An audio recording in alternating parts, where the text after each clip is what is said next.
కాగులు వలగదాకా చంపాలి. మంచి మాట కాకపోతే ఏం చేస్తారు?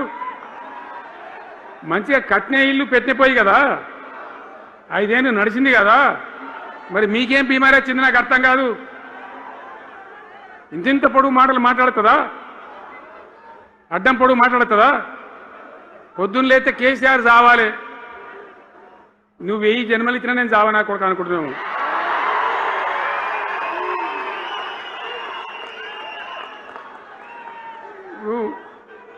ఉట్టి మీద దాచిపెట్టింది, మన ఇళ్ళలో దాతారు కదా, ఏది ఉట్టి ఉట్టి అని ఉంటుంది. ఇప్పుడు మీకు తెలుసో లేదో కానీ ఇప్పుడు ఈ మధ్యలో ఫ్రిడ్జ్లు మోపోయిన మునుపు ఉట్టి అనేది ఉంటుండే. ఎండిపోయిన చేపలోకి నీ రొయ్యలో అవి ఉంటే వరుగులు ఉంటే దాంట్లో పెడుదురు. పిల్లికి అందదా ఉట్టి, కింద కూర్చుకొని శాపం పెడతా ఉంటుంది, తెగాలే పడాలి తెగాలే పడాలి. పిల్లి శాపానికి ఉట్టి తెగుతుందా?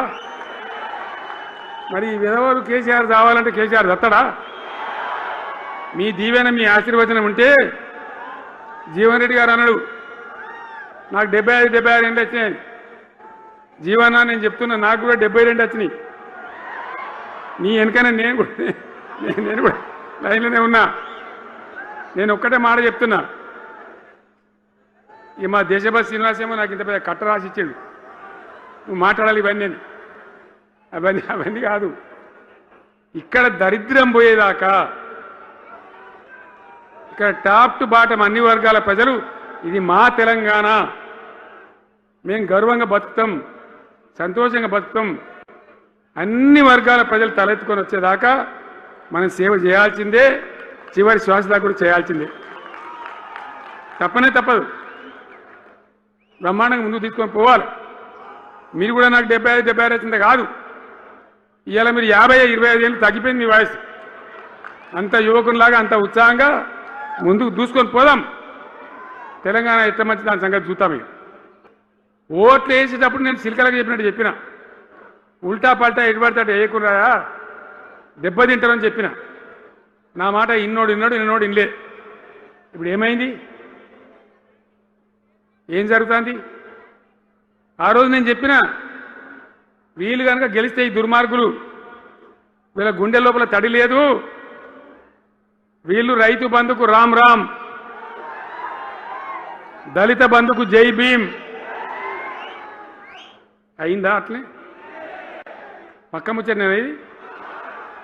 ఇక ఇవాళ ఇప్పుడు జీవన్ రెడ్డి గారు చెప్పిండు, కాంగ్రెస్ వాళ్ళు సభ పెట్టినాడు, కాటారంలో బుడరంలో పెట్టినాడు, ఆడ పైసలు ఎత్తారట. ఇది ఒక్కతే ఆపకేసే రైతు బంధు నెలకొకిస్తా, ఎకరానికా అంటే 2 నెలలకు ఒక ఎకరానికి అంతేనా? 6,000 వేసినాం, మా అంతా సిపాయిలను బొచ్చగొట్టుకుంటారు. ఆనాడు ఎట్లా పడేది రైతు బంధు? 10 రోజుల గ్యాప్లో మొత్తం రైతులకు వచ్చేసింది. టంగ్ మన సెల్ ఫోన్ మోగుతుండే, మంచిగా టింగున పోయి బ్యాంకుకి వెళ్ళి తెచ్చుకుంటుండే. ఎక్కడ పోయి మరి? ఏం మాట్లాడిండ్రు? ఉరుకుని బ్యాంకులకు పోయి 2 లక్షలు 3 లక్షలు లోన్ తెచ్చుకోండి. తెల్లారే ఆనాడే సంతకం పెడతాం, లోన్లన్నీ మాఫీ అయినాయా? ఈ జగిత్యాల జైత్ర యాత్రనే మళ్ళీ మన రాజకీయ శక్తుల పునరేకీకరణ చేసుకుంటూ మనం విజయం సాధించే వైపుగా పోవాలి. తప్పక విజయం సాధించాలి. తెలంగాణ పునర్నిర్మాణ యజ్ఞం పునఃప్రారంభం కావాలి. ముందుకు పోయి మనం విజయం సాధించాలని కోరుకుంటూ 1,00,000 కోట్లు, 1,00,000 అంటే 1,00,000.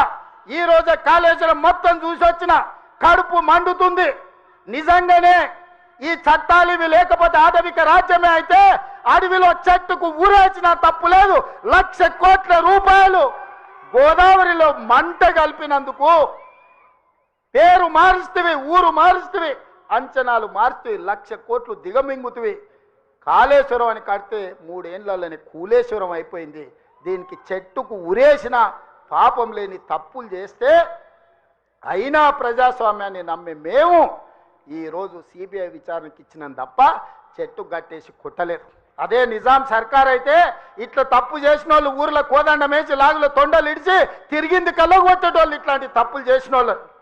కానీ కాంగ్రెస్ పార్టీ కార్యకర్తల ప్రభుత్వం మంచిది కాబట్టే ఈరోజు ఇవన్నీ చేయలేదు. ఇవి చేసినందుకు పాపాల భైరవుడు రావాలనా? దేనికోసం రావాలి? మళ్ళా కొడుకును ముఖ్యమంత్రిని చేయడానికి, అల్లుని మంత్రిని చేయడానికి, సారాలో సోడా పోసేటోని రాజ్యసభ చేయడానికి, బిడ్డకు ఎమ్మెల్సీ చేయడానికి పాపాల భైరవుడు రావాలనా? దేనికోసం రావాలయ్యా నేను అడుగుతున్నా. ఈ కరీంనగర్లో ప్రజాపాలన పోవాలంటుండు ఒక దళిత బిడ్డ అట్లూరు లక్ష్మణ్, లేచి నిలబడి లక్ష్మణ్, ఒక దళిత బిడ్డను ఎమ్మెల్యేని కాదు ఇవాళ మంత్రిగా చేసినందుకు పార్టీ ఓడిపోవాలన్నా? జగిత్యాలలో ఇవాళ పొన్నం ప్రభాకర్ ఒక బలైన వర్గాల బిడ్డను మంత్రిని చేసినందుకు ప్రజాపాలన పోవాలనా? ఒక ఆది శ్రీనివాసును విప్పు చేసినందుకు ప్రజాపాలన పోవాలనా? ఓ విజయ రమణారావును విప్పు చేసినందుకు ఈరోజు ప్రజాపాలన పోవాలనా? శ్రీధర్ బాబు గారి నేతృత్వంలో నడుస్తున్న ఈ ప్రభుత్వం ప్రజాపాలన పోవాలనా? మిత్రులారా మీరు చెప్పండి.